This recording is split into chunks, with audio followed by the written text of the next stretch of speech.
السلام علیکم ورحمۃ اللہ وبرکاتہ نحمدہ ونصلی علی رسولہ الکریم اما بعد فاعوذ باللہ من الشیطان الرجیم بسم اللہ الرحمن الرحیم ربی اشرح لی صدری ویسر لی امری واحلل عقدۃ من لسانی لیفقہوا قولی۔ اللہ تعالیٰ فرماتے ہیں یا ایھا الناس،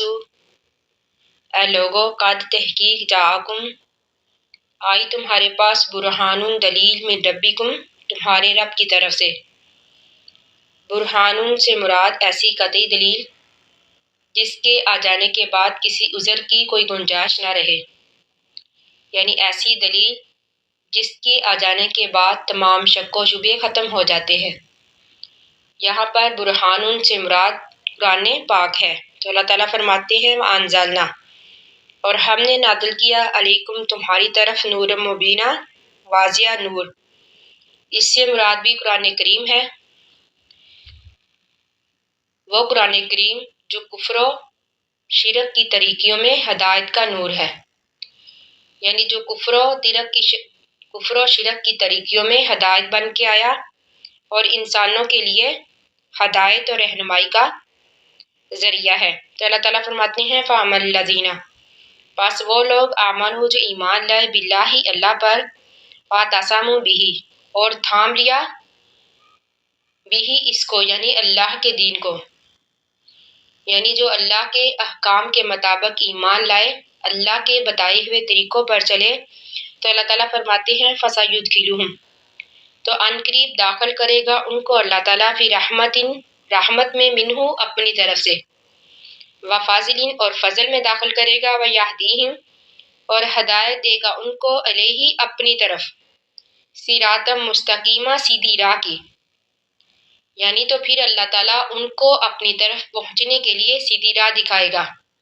یعنی صراط مستقیم پر چلائے گا۔ یستفتونک، سوال کرتے ہیں آپ سے اے نبی، قل، اے نبی آپ کہہ دیجئے، اللہ تعالیٰ، یفتیکم، فتویٰ دیتا ہے تم کو، فی الکلالۃ، کلالہ کے بارے میں۔ کلالہ سے مراد وہ میت جس کا کوئی وارث نہ ہو، یعنی نہ اس کا باپ ہو نہ اولاد، یعنی اصول و فروع کے لحاظ سے تو اس کا کوئی وارث نہ ہو، لیکن اطراف و جوانب کے لحاظ سے اس کے وارث ہوں۔ تو اللہ تعالیٰ فرماتی ہے ان امرؤ، اگر آدمی ہلاک ہو جائے، لیسا، نہ ہو، لاہو، اس کے لیے، والدن، کوئی اولاد، ولاہو، اور اس کے لیے، اختن، ایک بہن ہو، یعنی اس کی کوئی اولاد نہ ہو، صرف اس کی ایک بہن ہو، فلاحا، تو اس بہن کے لیے نصف حصہ ہے، یعنی پھر مال میں سے اس بہن کو نصف حصہ دیا جائے گا، یعنی وہ کلالہ جس کا وارث نہ باپ ہو نہ اولاد، صرف اس کی ایک بہن ہو، تو پھر اس بہن کو اس کے مال میں سے نصف حصہ دیا جائے گا، ما ترکا، جو وہ چھوڑ جائے، وہوا، اور وہ بائی، یارثوہا، اس عورت کے مال کا حقدار ہوگا، یعنی اگر مرنے والی عورت کلالہ ہو تو پھر اللہ تعالیٰ حکم دیتے ہیں وہوا یارثوہا، تو پھر وہ بائی اس کے مال کا حقدار ہوگا، ان لم یکن لہا ولد، اگر اس عورت کی اولاد نہ ہو، ان لم یکن لہا ولد، یعنی اگر بہن کی اولاد نہ ہو تو پھر وارث جو ہے وہ بائی ہوگا، مگر ہاں اگر مرنے والی عورت کا خاوند زندہ ہو تو پھر خاوند کا حصہ نکال کر باقی مال بائی کو دیا جائے گا۔ فائن، پس اگر، کانتا، ہیں، اثنتین،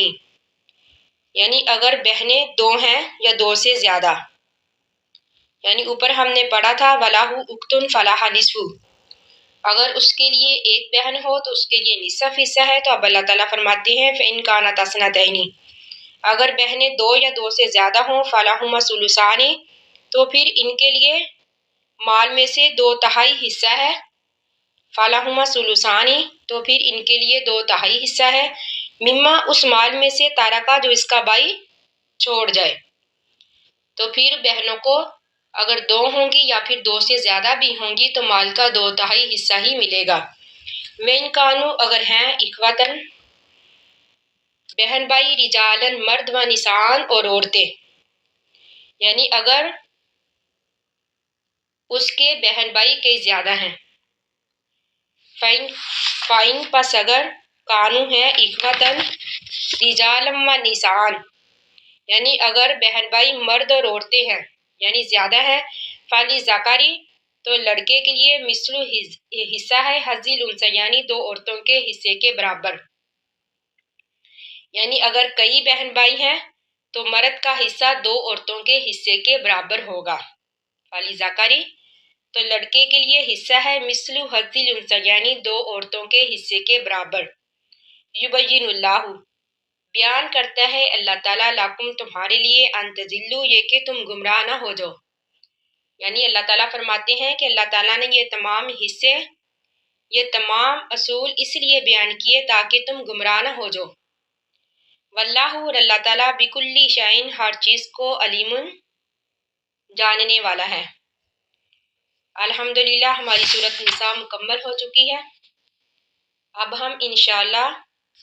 سورۃ مائدہ کل شروع کریں گے۔ آخر دعوانا ان الحمدللہ رب العالمین۔ السلام علیکم ورحمۃ اللہ وبرکاتہ۔